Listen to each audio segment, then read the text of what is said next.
बिस्मिल्लाहिर्रहमानिर्रहीम। अस्सलाम वालेकुम स्टूडेंट्स। एक्सरसाइज 4.6 का क्वेश्चन नंबर 6 और 7 करने वाले हैं हम लोग आज। प्रीवियस क्वेश्चन चैनल पर मौजूद है, आप लोग को वीडियो भी देख लीजिएगा तो आपको ये क्वेश्चन ईजिली समझ में आएंगे कि जीएम क्या होते हैं, एएम क्या होते हैं, इस तरह जीपी क्या होते हैं, एपीस क्या होते हैं। चलिए स्टार्ट करते हैं क्वेश्चन नंबर 6। सवाल आपको नजर आ रहा होगा जिसमें कह रहे हैं the AM of two positive integral number exceed their positive GM by 2। मतलब फर्स्ट कंडीशन इस तरह है कि कंडीशन है यहाँ दो है। पहले तो मैं फर्स्ट कंडीशन लिख रही हूँ, बहुत सिंपल क्वेश्चन कह सकते हैं, ठीक है। फर्स्ट कंडीशन इस तरह है कि ए एम जो है ना वो जीएम के बराबर है, लेकिन टू एक्सीड करता हुआ, मतलब जीएम जितना भी है उससे दो ज्यादा है। जीएम जितना भी है उससे दो ज्यादा है। ये तो फर्स्ट कंडीशन हो गई। अब आपको पता है, अगर आपने प्रीवियस वीडियो देखी है कि ए एम का फॉर्मूला होता है ए प्लस बी। अच्छा, मैं ए प्लस बी क्या लिख रही हूँ, लिखा हुआ है टू पॉजिटिव इंटीग्रल नंबर्स। तो उन टू पॉजिटिव इंटीग्रल नंबर्स को मैं ए बी सपोज कर रही हूँ, तो मुझे लिख लेना चाहिए। मैं यहाँ लिख देती हूँ, मैंने लिख दिया let two numbers A and B, ठीक है। A plus B divide by two, और जीएम में यही नंबर हो जाते हैं कुछ इस तरह, सही है। ए बी और ये प्लस टू तो है, ये तो आपकी फर्स्ट कंडीशन हो गई, तो इसे आप कह दें इक्वेशन 1, सही। अब सेकंड कंडीशन की बात करते हैं। सेकंड कंडीशन क्या, सवाल को मैंने कंप्लीट पढ़ा नहीं और पहले ही आपको क्वेश्चन करवाना शुरू कर दिया। ये थोड़ा मेरा सिंपल तरीका करने की कोशिश की कि पहले हम जो जो वो कह रहे हैं वो कर लें। सेकंड कंडीशन ये है कि इन दो नंबर्स का सम जो है, ए एंड बी का सम जो है, एंड देयर सम लिखा है ना, एंड देयर सम इज 20, तो ए और बी का सम जो है वो है 20। तो मैं यहाँ पर ए प्लस बी का सम जो है 20 लिख रही हूँ।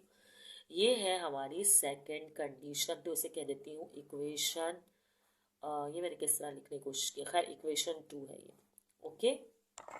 अब हम क्या करेंगे, इन दोनों इक्वेशन को यूज करेंगे और बात आपको समझ में आ रही होगी। देखिए ए प्लस बी 20 के बराबर है और ए प्लस बी यहाँ भी है, तो ए प्लस बी की वैल्यू को हम यहाँ पुट कर देंगे। तो मैं इन दोनों इक्वेशन को इस्तेमाल करती हूँ। अब आपके दिमाग में क्वेश्चन आया होगा कि हम इन दोनों इक्वेशन को इस्तेमाल कर क्यों रहे हैं, क्योंकि हमें नंबर्स मालूम करने, कौन सा नंबर से ए और बी को ही हमें मालूम करना है, ठीक है। तो हम इक्वेशन 1 और 2 को यूज करते हुए ए प्लस बी की जगह जो है मैं पुट कर रही हूँ 20, और 2 तो यहाँ पर है ही, और ये स्क्वायर रूट ए बी भी एज इट इज रहेगा और ये प्लस टू भी एज इट इज रहेगा। अब आपको पता है कि कैंसिलेशन होगी तो टू वन ज़ा और टू टेन ज़ा, तो क्या होगा, यहाँ पर आएगा 10 is equal to square root A B plus two. अब ये प्लस का 2 इज इक्वल टू के साइड आकर नेगेटिव का हो जाएगा, तो 10 में से 2 निकालेंगे तो 8 आ जाएगा। तो खैर ए बी बराबर आ गया 8 के, सही। अब क्या करें, स्क्वायरिंग ऑन बोथ साइड कर लें, क्योंकि ताकि इनमें से कुछ तो आइसोलेट हो। स्क्वायरिंग ऑन बोथ साइड कर लेते हैं, चले जल्दी से मैं यहाँ लिख देती हूँ। स्क्वायरिंग ऑन बोथ साइड करेंगे जब हम इसको, मैं ए बी को इस तरफ लिख देती हूँ और 8 को इस तरफ, स्क्वायरिंग ऑन बोथ साइड, तो ये ए बी हो जाएगा और ये हो जाएगा 64। अब इसमें से आप किसी को भी आइसोलेट कर लें, तो मैं ए को आइसोलेट कर लेती हूँ क्योंकि ए ही सही रहेगा, ठीक है। तो क्या हो जाएगा 64 डिवाइड बाय बी आपके पास आएगा। अब इसे आप कह दें इक्वेशन 3, थर्ड इक्वेशन आ गई ना हमारे पास, ठीक है। अच्छा, अब इक्वेशन 3 को इक्वेशन 2 में पुट कर दें अगर आप, तो देखिए सिंपली आपको जो है बी की वैल्यू मिल जाएगी। अब इक्वेशन 2 थी ए बी, सही है। तो ए की जगह मैं लिख रही हूँ, चलो इक्वेशन 2 ये थी, समझे, मैं यहाँ लिख देती हूँ क्योंकि नज़र नहीं आ रही ना। तो ए की जगह मैं लिख रही हूँ 64 और बी, और फिर बी एज इट इज रहेगा और ये 20, इनके दरमियान करेंगे हम एलसीएम। एलसीएम कर लेते हैं, बी बीज आर 20 स्क्वायर, ठीक है। तो और ये 64 एज इट इज़, और ये बी जो है आपको पता है कि इस तरह डिनोमिनेटर में आएगा और फिर वहाँ जाकर हो जाएगा मल्टीप्लाई, बिल्कुल, ठीक है। तो ये हो जाएगा आपके पास 20 बी, ओके, और ये 64 और ये B square as it is. अब आप इसको इस तरह लिख सकते हैं कि बी स्क्वायर तो एज इट इज़ है और ये प्लस का 20 बी इज इक्वल टू के साइड आकर माइनस का 20 बी, और ये क्या वाली मीनिंग है, 64 प्लस का है तो ये प्लस का ही रहेगा इज इक्वल टू 0। अब इस इक्वेशन को ना मिडिल टर्म ब्रेक कर देती हूँ मैं, ठीक है। मिडिल टर्म ब्रेक करना आपको आता भी है, चले मैं इसको यहीं पर मिडिल टर्म ब्रेक करके दिखा देती हूँ आपको।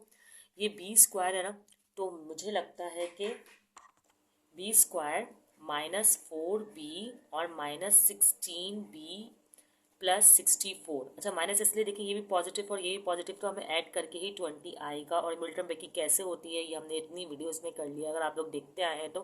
वैसे आप लोग फर्स्ट ईयर के स्टूडेंट्स हैं तो आप लोग को ये आता होगा, ठीक है। अच्छा जी, अब इन दोनों में कॉमन और इन दोनों में कॉमन लेकर मैं रख लेती हूँ और फिर इसके बाद आपको दिखाती हूँ। ये कॉमन आ गया। अब इन दोनों में फर्दर कॉमन है b-4 और यहाँ पर b-16 रिमेनिंग, ठीक है। तो b-4 को भी 0 के बराबर सपोज कर लें और b-16 को भी 0 के बराबर सपोज कर लें। तो b का आंसर आ गया +4 और b का आंसर आ गया 16। ये दोनों b की वैल्यूज आ गई हैं। अब इन b की वैल्यूज को आप इसमें पुट कर दें और a की वैल्यूज निकाल लें। अच्छा, इक्वेशन 2 ये है और इक्वेशन 2 में इसलिए पुट कर रहे हैं क्योंकि सबसे सिंपल इक्वेशन है, वरना आप इसमें पुट करेंगे तब भी b की वैल्यू मतलब a की वैल्यू आ जाएगी। तो सिंपल सिंपल में आप पुट कर सकते हैं। आप इक्वेशन 3 में भी पुट कर सकते हैं b की वैल्यू को निकालने के लिए, इक्वेशन 2 में भी कर सकते हैं, दोनों ही बहुत सिंपल हैं। पहले मैं b = 4 पुट कर रही हूँ, तो a ऐसे ही रहेगा और ये 4 है और ये 20 है।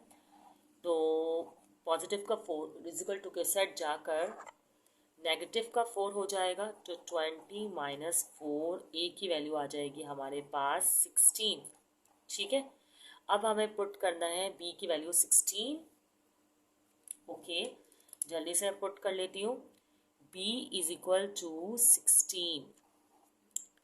सही। इक्वेशन 2 में आप लोग चाहे तो लिखिएगा put b = 4 in equation 2 and put b = 16 in equation 2। ये भी ज़रा सिंपल और अच्छी वर्डिंग रहेगी, ठीक है। और अब क्या होगा, पॉजिटिव का 20 = के इस साइड पर आकर हो जाएगा नेगेटिव का 16, सॉरी पॉजिटिव का 16 के साइड आकर हो जाएगा नेगेटिव का 16। और 20 में से 16 आप जब सब्ट्रैक्ट करेंगे तो आंसर आएगा 4।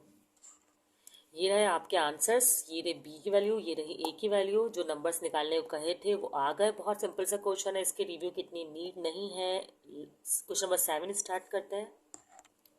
ये क्वेश्चन नंबर 7 है जो कि बहुत सिंपल है। सबसे पहले आप तो स्टार्ट, क्वेश्चन तो मैं नहीं पढ़ रही, पढ़ूंगी ज़रूर। पहले तो आप स्टार्ट करेंगे let A and B the numbers.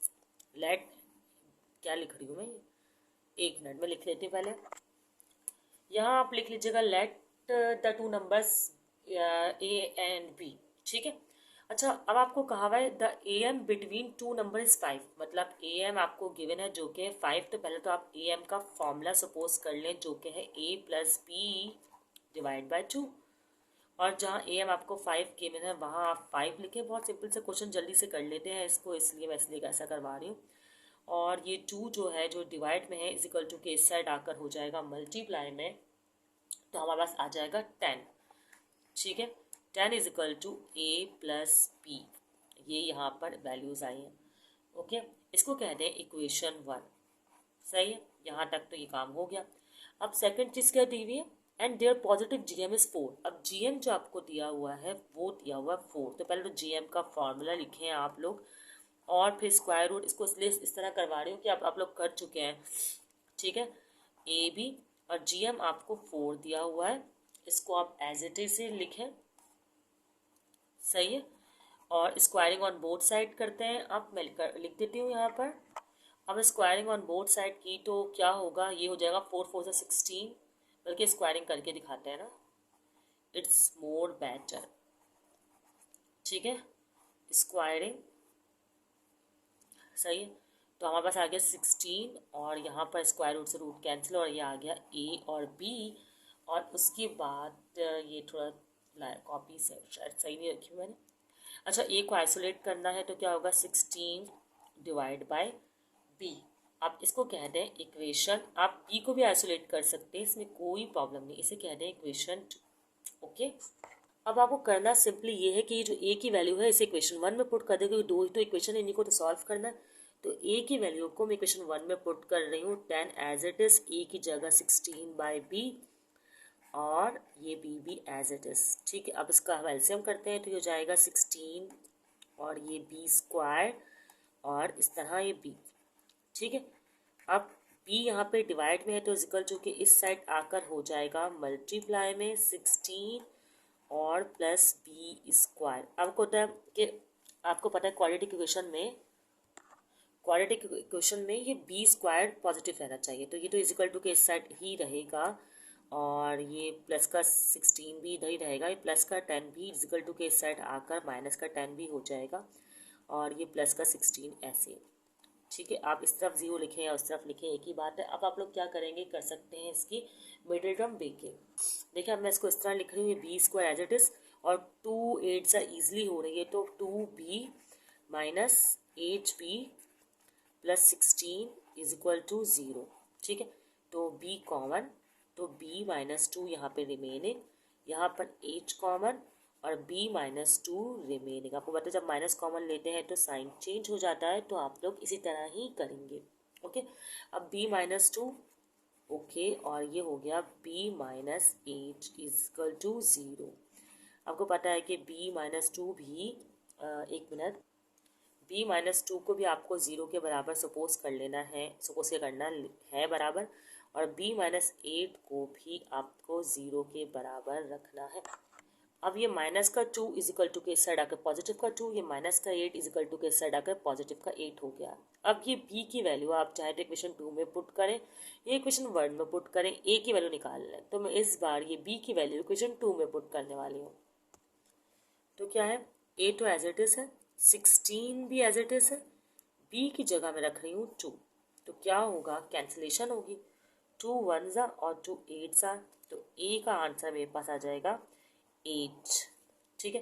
अच्छा यहाँ भी तो 8 लिखूँ, 8 ज़ा, ओके, a का आंसर आ गया। अब एक और, अब क्या करेंगे, अब हम a की वैल्यू तो 16 के यहाँ पर 8 लिखेंगे, ठीक है। तो अब क्या होगा, 8 1 ज़ार 8 और 8 2 ज़ार 16, तो इन शॉर्ट ए की वैल्यू आ गई 2।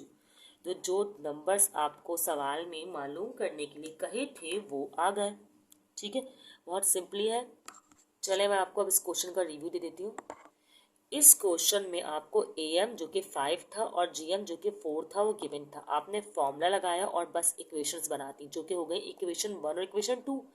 फिर आपने देखा भाई a की वैल्यू को इक्वेशन 1 में पुट करके बहुत आसानी से b की वैल्यू मालूम की जा सकती है, तो आपने यही किया, a की वैल्यू को इक्वेशन 1 में पुट किया, सॉरी 2 में नहीं, इक्वेशन 1 में पुट किया और बहुत ईजिली आपने b की 2 वैल्यूज निकाल ली। मिडिल टर्म ब्रेकिंग के जरिए ये क्वाड्रेटिक फॉर्मूला भी यूज़ कर सकते हैं।